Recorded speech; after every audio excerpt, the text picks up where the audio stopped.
Hey guys, coming for The Flash, Season 3, Episode 21, Cause and Effect, and I was actually really looking forward to this episode because, as you guys know, I particularly really enjoyed the last one. I thought that was actually very well done. It actually seemed like they had an end in sight, and the twist particularly, while it wasn't the desired twist, because like I said, I kind of wanted Wally to end up being Savitar, I still was interested in seeing really where we were headed, and if this episode's any indication of what the rest of this season's going to be, then this is going to be like night and day, because I really love this episode, honestly. I thought this was another really well done episode. I don't know if just because the show has now done the reveal that it suddenly made things better, but the show's better now. I don't know what happened exactly, but let's just get into this episode because I definitely really did enjoy it, and I feel like from here on out, we could really end up having a very strong ending, hopefully at least. I hope this is not, like, I hope this is not just, it's not just a fluke. Like, I'm hoping we are going to get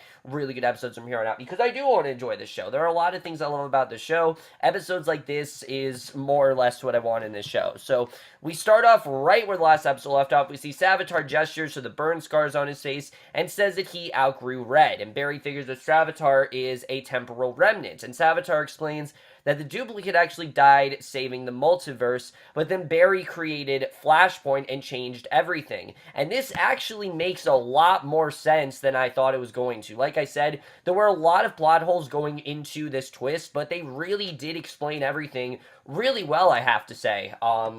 Because really the big villain this season has been Flashpoint. And everyone said, oh, there really hasn't been that many, big detriments with Flashpoint and everything. Well, we see that's not the case. Because Barry created Flashpoint, that's kind of how Savitar was born. And basically, Savitar explains that he killed all the time remnants in Barry's future except him, and they shunned him because he wasn't the true Barry. He was broken and alone, and realized that God feels no pain, so he needs two more things. And when Iris dies, Barry will be driven into the darkness so far that he will create Savitar. So that's why he needs Barry to kill Iris, because that's what's going to get Barry to want to create Savitar. So Savitar refuses to say what the second thing is, and Barry asks what happens if he ends up killing himself, and Savitar points out how Thawne is still alive even after Eddie killed himself, which we know is not true, at least in Legends it's not, because Sarah did off him, but, the time frame is always a bit wonky in that show, so I don't know if that takes place the same time as Flash or whatever, but anyway, Barry points out that they're changing the future just by talking, and Savitar says that Barry will be abandoned and forgotten, and he speeds forward, he punches Savitar, then prepares to break his throat, and this was honestly a really sick fight scene. I feel like we've been waiting for this for a long time coming, and, the fight scenes we got between Barry and Savitar have been great. But now the way with Savitar is it adds a lot of momentum, and the Savitar suit moves on its own, attacking Barry. Savitar speeds into the armor, the two Flashes fight, and when they collide, there's a massive explosion. Savitar actually does escape, for now at least, and we don't see Savitar for the rest of this episode, unfortunately. But we were given a lot of really great information here. We now know the reason why Savitar was created, why specifically he is Barry, and how he really is kind of unbeatable, because he is Barry. He knows exactly what Barry is thinking. And I thought by doing that, they really did fix a lot of the, errors and a lot of the plot holes that we've had all season, and I think it really does make a lot more sense. Sure, Flashpoint itself wasn't a huge thing on the show. I think they easily could have done more with it, but there is definitely a huge consequence to Barry's actions, and this is definitely showing that what Barry did definitely did have a huge consequence on him by creating Savitar, which I thought was extremely well done.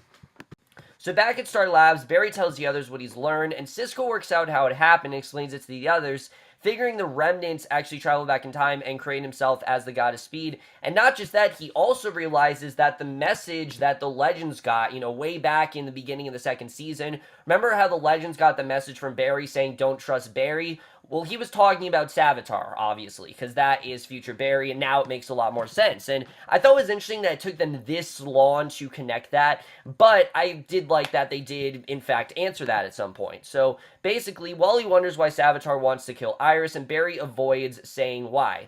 And, basically, he tells... Now, we obviously know why, but he obviously doesn't want to tell Wally or Joe, because he knows Wally, in the future, will try to go and stop Savitar himself, and that's just going to, turn him into, turn into a catatonic state. So he tells HR to have Tracey speed up on creating the Speed Force trap, and once Barry leaves, Wally wonders how they can stop Savitar when he has all of Barry's memories of what they did, and Iris then finds Barry in the acceleration lab, asks what Savitar was like, and Barry says that he was broken, and Iris tells Barry that she knows that Savitar isn't Barry, and he says the part of Savitar is him, and he's seeing the pain in Savitar's eyes in himself, and he says he feels the same pain when he remembers his parents dying, and Iris assures Barry that he will beat Savitar and that he's not him. However, Barry wonders what he'll have to do to become to stop Savitar, because he can't just do it on his own. Savitar is just too powerful of a being, and Cisco then runs in, says he came with an idea on how to stop Savitar, and back in the Cortex, Cisco explains that he wants to stop Barry from making new memories, because if Barry can't remember what they're doing, then Savitar won't know it either. And this was a really well thought out plan, because obviously Savitar's always been 2 steps ahead of Barry, but if he doesn't know what Barry's thinking because he doesn't have any new memories, then there's no way that Savitar will continue that. And Cisco explains they'll block the transfer of short-term memories to the Cortex with a magnetic disruption, and Barry agrees, but Joe points out that Caitlin is actually a neurological expert, and Cisco concedes the point but says they'll have to do it without her, and he and Julian will perform the procedure. And it's sad to see because you want Caitlin to be a part of that team because she's such a vital part of Star Labs, but I do like to see that they are moving forward. They're not dwelling on about it because they don't have time. I mean, if they want to save Iris, they have to do this pronto. And once it's over, Barry says he feels fine, but he has no memory of where he is or who any of them are, including himself. And what results is a very interesting hour of TV where Barry basically is learning a lot more about himself, and I thought it was kind of cool to see, but I like that Barry wasn't a complete idiot here. Like, he did have some intellect, he just didn't remember a lot of things, and Cisco and Missy Keys miscalculate, and Barry wonders if they're experimenting on him, and Barry checks his ID and decides that he'd rather go by the name Bart and refuse to get back in the chair, and he thinks it's actually a dentist office at first, which was really funny, but Iris shows him photographs of all of them together. Barry sees her engagement ring and asks who the lucky guy is, and Iris says that it's him, and Cisco realizes that he didn't just take away Barry's memories from now, he took away them all together, so Barry is like no recollection of who he is or anything like that, and we've seen this done many times before, but I thought it was actually done well here. But basically, Wally stays with Barry while the others go out in the hall, and Wally explains that he's Barry's brother, and in the other room, Cisco insists that there's no permanent structural damage to Barry's brain. Julian suspects that Barry's super speed metabolism interfered with the process, and they toss an object to Barry to test if he has super speed and discovers that he actually doesn't, and Cecile then calls Joe to say that there's an emergency. Joe hangs up, says the DEA needs Barry at the GCPD, and Joe and Iris then take Barry to the GCPD while Cisco and Julian try to undo the CCPD. While Cisco and Julian try to undo the process, because obviously they have definitely miscalculated here. So Tracey is working on the Speed Force trap when HR comes in, and she admits that she can't get it to work, and HR tells her to take a step back and calm down, and I'm really liking their relationship. As I told you guys in the last episode, I thought they were actually very cute together. It seems that, Tracey really actually admires his intellect, and is really the first person to really enjoy what he does and not just put him down and ignore him like everyone else has. And Tracey suggests that coffee would help calm her down. They realize they actually have the same taste in coffee. They start to kiss, but then HR draws back, says that they're relaxed, and she can go back to work. So it seems that HR doesn't really want a relationship right now. Like, he just kind of wants to be a friend to her, and I'm fine with that. Like, I'm sure they'll get together at some point, but I like that they're just friends right now. But I'm liking what we're getting of them in general. But at the CCPD, Barry introduced himself to Cecile. Cecile explains that Lucius Coolidge, aka Heatmonger, is on the loose, and she says if Flash stopped him, Barry has no idea who Flash is, and Judge Hankerson has moved Coolidge as probable cause hearing up, and she needs Barry to testify. And they explain that Barry has amnesia, and they accidentally did it to him, and Joe asks Cecile to stall Hankerson while they figure something out, and after Joe goes to the courthouse to delay the hearing, Barry apologizes because he thinks everyone is upset at him. That's what he thinks is going on, and Iris assures him they just want him to get back to normal. Barry asks if they're planning their wedding, and she says that they've been busy, but doesn't tell him about Savitar or her impending death, obviously because she wants to leave that out of the question. It's just too much to process.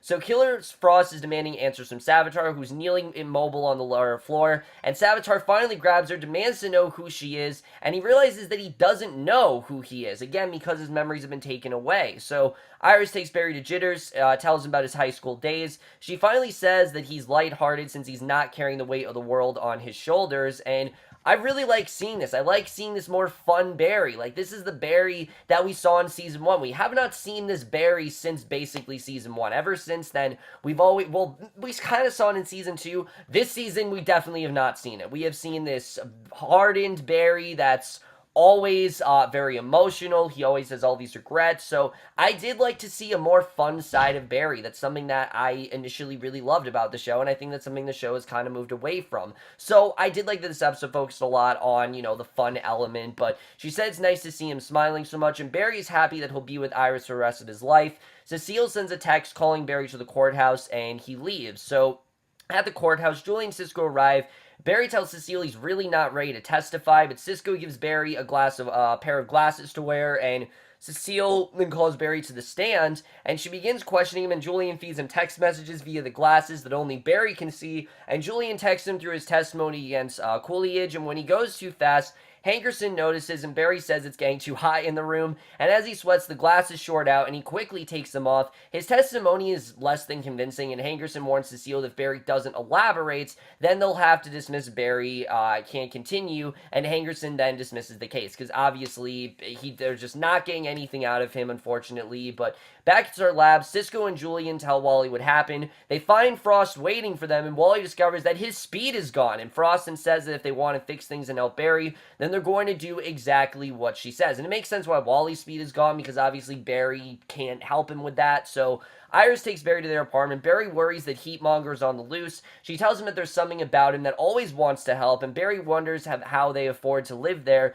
and he sees a photo of himself as a child and his parents, and Iris tells him that they died unexpectedly but peacefully, and Barry kisses her and then draws back. Iris assures him it's okay. She kisses him, and Barry's super speed actually returns literally right in that moment. He speeds around the apartment, trips over a sofa, returning to normal time, and again, really has no idea what's going on, and Barry and Iris return to start lives with Joe. They find Frost and the others there. Cisco explains that she's there to help, actually, and Iris says Barry to step out and give them a moment, and Frost explains that Savitar has lost his memories as well, and he doesn't go along with the plan to give Wally his powers. That's obviously why Wally doesn't have them, and if they let Frost help them get Barry's memories back, everything can go back to the way it was, and Iris wonders what's in it for Frost, and insists that Barry can become Flash again, and Frost points out that there are no Flashes to protect Central City, and asks if they want to take that chance. Obviously, they need someone to protect Central City, or else all these criminals are going to go on the loose. I mean, that was the point of the Flash in the first place, and I do like the way the Frost is kind of assisting them there.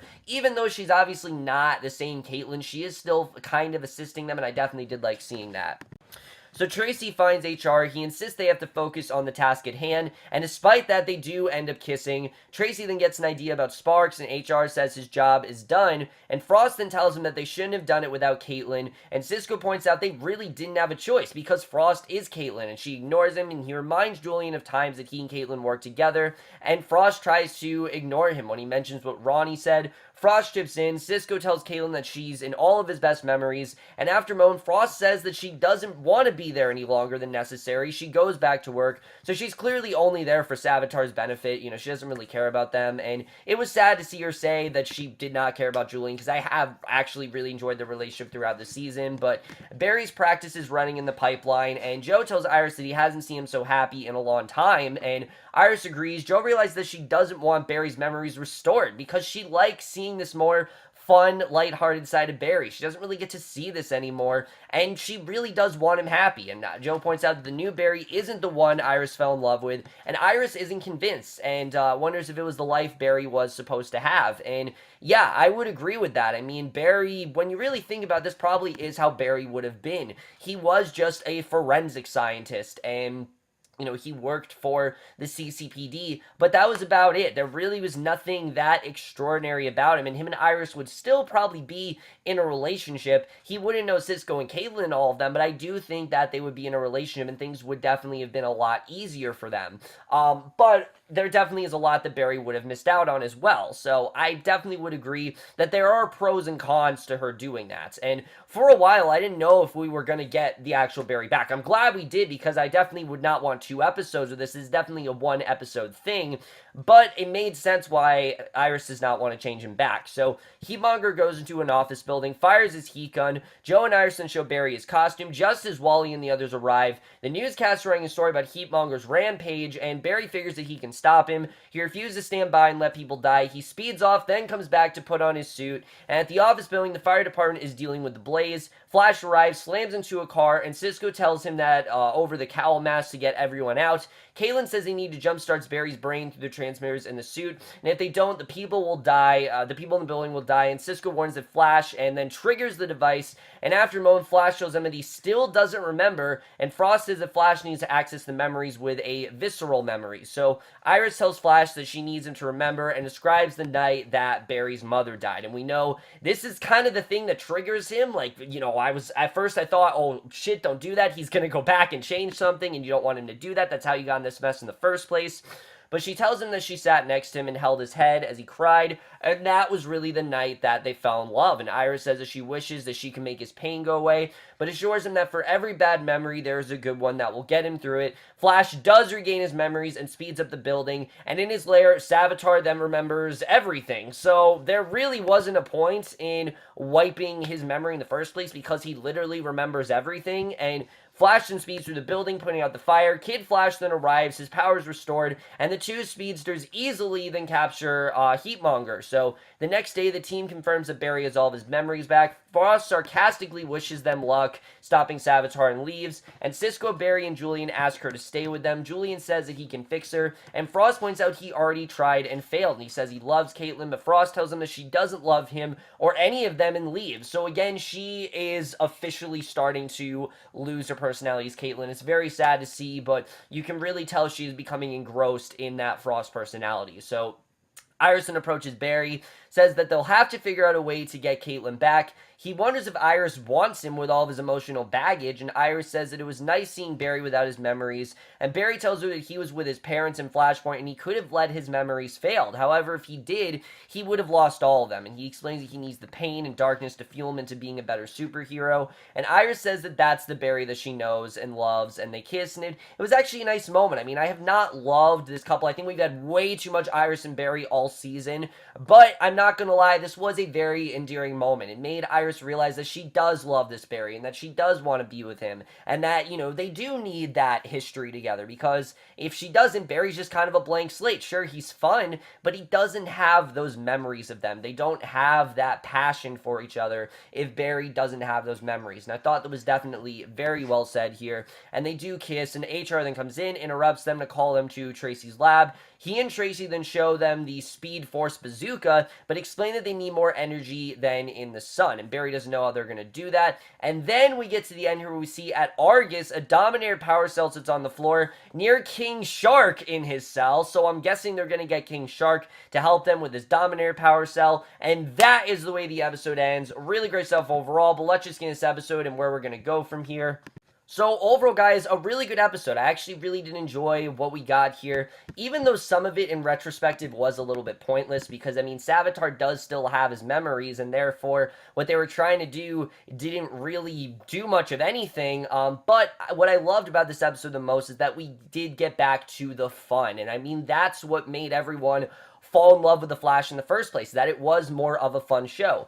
Arrow is the darker show. It always will be. I mean, that's the thing that it's, there's always been that contrast, that Flash is more light, Arrow is just, more of a dark show. And I think The Flash it just needs to be a little bit more goofy and have a good time. And, Grant Gustin's such a likable lead. And I feel like this season, it's just been really dreary and dark, and it has not been the Flash that everyone's loved. So to see more of a fun episode was very refreshing. I definitely really did enjoy seeing that here. I thought that they really did do a great job with playing with Barry's, not stupidity, but just his lack of memory. And I like that he wasn't stupid. Like, he wasn't a complete idiot. They could have easily gone that direction, and the episode would have been really dumb if they did that. And I'm glad they didn't do that. It was just that Barry didn't have his memories. He was still the same guy. Like, he was still intelligent with what he did, but he just didn't know what was really going on. And there was some good comedy out of that. But I thought this was also a really good episode for Iris. Now, I have not been a huge fan of her initially this season, just because I feel like there's been so much Barry and Iris, and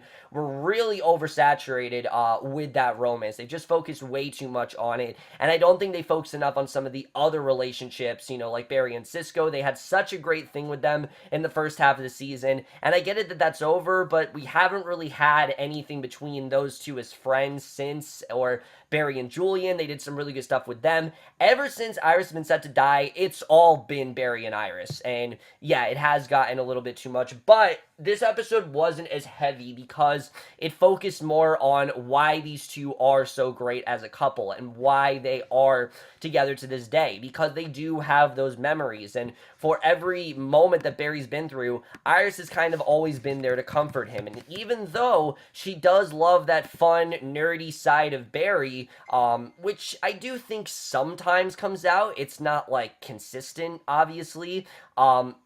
But sometimes that side of him does in fact come out. But what she loves more are the memories that those two share together, and I thought that was definitely very strong here, that they really did actually, they really did present that very well here, and I definitely really did enjoy that. As far as Savitar, a lot of this does make a lot of sense, honestly, that this is kind of all Barry's fault. Yes, Savitar is the villain, but Barry is the real villain here. Like, if he would not have gone back in time and made Flashpoint in the first place, none of this would be going on. All of this could have been prevented, and I swear to God, if Barry goes back again at the end of this season, I wouldn't be surprised, but it would just feel like such a waste, and I hope they don't end up doing that. A lot of people think Barry's going to have to sacrifice himself, and I could definitely see them going in that direction. Barry has kind of always had this he just kind of takes, he holds himself accountable for basically anything and everything that goes down, and he just continues to dwell on things. And because of all the emotional baggage that he has in his life, I would not be surprised if we go in that direction. In fact, I think we're going in that direction. So we'll have to see really the way that's all going to play out. And I guess the only other thing to really talk about is, one, Frost. It does seem like Frost is kind of a lost cause at this point. And as much as they do want to get Caitlin back, I feel like it's going to be a long time coming. Like, until they defeat Savitar, I don't really think there's going to be a way to get her back, which I'm fine with, because I love Danielle Panabaker as this character. I think she's absolutely killing it as Frost. I think she can channel so much more here. Not that I don't like Caitlin, I do, but she is a bit bland. I definitely will say, out of all the characters, she definitely is the most bland. Iris is kind of there as well, but Iris and Barry have that connection, so there's that too. Caitlin has kind of always been a bit bland to me. There's definitely things that she's gone through, but Frost, I feel like she just can channel a lot more emotion, a lot more sass, and that's something I really do love from this role. So I really don't want to see Frost turn back into Caitlin for the rest of the season. I don't want to see that. Even if we're still in season 4 and she's Frost, I'm fine with that. I definitely don't want to see them solve this till they defeat Savitar. I don't think they're going to be able to till they defeat Savitar. And it is sad for Julian. I definitely do feel bad for him. But you can understand why Frost, she's starting to lose those memories of them, and it's very sad to see. But I don't think they're going to be able to get her back to her usual self, unfortunately. And then as far as Tracey and H.R. go, I like that they're not going in a romantic direction here. Like, it seems like they want to be strictly friends. I think H.R. does like her, and I think she likes him as well. But it does seem, they did kiss in this episode, but it does seem they're going in like a more sort of friendship route, and I definitely do like that direction that we're headed with them. I'm happy that HR actually does have someone to talk to that actually does accept him. I think it really just adds a lot more to his overall storyline. Overall, guys, this is one of the strongest episodes we've had in a while. I definitely really did like what we got out of this episode. Even though, like I said, in retrospect, some of it was a little bit pointless, it was fun, and that's something that we rarely do get on this show, and that's one of the reasons why it really does elevate this episode. But overall, guys, I really did enjoy this one. I'm definitely new to The Flash, Season 3, Episode 21, Cause and Effect, a 4 out of 5 or a B+. So, overall, guys, Mary the Flash, which we only have 2 episodes left this season, which is kind of crazy. There's really not too much more to go down, so I'm kind of fine with that. I'm definitely interested in seeing how we're going to wrap up things. I know Captain Cold is going to be coming in next week, and I'm definitely looking forward to seeing that. Always love Wentworth Miller as that character. But overall, guys, how much you guys saw this episode, left your thoughts on it, and we'll see you guys in my next video, which will be for tonight's episode of The Americans. I know I just reviewed last week's, and I will see you guys for that. Okay, bye.